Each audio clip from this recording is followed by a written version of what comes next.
Sa araw na ito, May 8 taong 1828, ipinanganak si Henry Dunant, ang kalaunay magtatatag ng International Committee of the Red Cross sa Geneva, Switzerland sa taong 1863. Ang Red Cross maging ang Red Crescent ay naglalayong maghatid ng agarang tulong sa mga taong naiipit sa giyera at kalamidad sa buong mundo. Si Dunant din ang kauna-unahang ginawaran ng Nobel Peace Prize. Isa sa mga kilalang gawain ng Red Cross ay ang paghihikayat sa mga tao na mag-donate ng dugo para sa mga taong may mga kondisyong medikal na nangangailangan ng pagsasaling ito. Isa sa mga kondisyong ito ay ang thalassemia, isang pambihirang sakit na dulot ng kakulangan sa hemoglobin sa dugo. Ang hemoglobin ay isang uri ng proteinang mayaman sa iron na siyang nagpapapula ng dugo at naghahatid ng oxygen papunta sa iba't ibang bahagi ng katawan.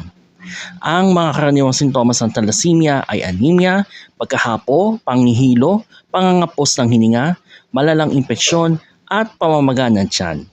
Karaniwan din sa mga may thalassemia ang pagkakaroon ng sobra-sobrang iron sa katawan na pwedeng makasira sa puso at tatay. Ngayong araw din ng International Thalassemia Day kung kailan inaalala ang mga nasawi sa sakit na ito.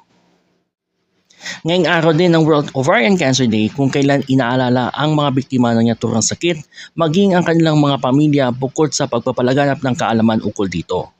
Noong 2018, nasa 300,000 na kaso na ng ovarian cancer sa buong mundo ang naitaala. Nasa 185,000 na ang bilang ng mga kababaihang namatay sa sakit na ito. At tinatayang aakyat pa ang mga bilang na yan sa taong 2040. Pangwalo ang ovarian cancer sa mga pinakakaraniwang uri ng cancer sa buong mundo at pangwalo din ito sa mga pinakakaraniwang dahilan ng kamatayan sa mga kababaihan. Pinakamarami ang naitatalang kaso ng ovarian cancer sa Asia at Europa. Follow me here for more contents.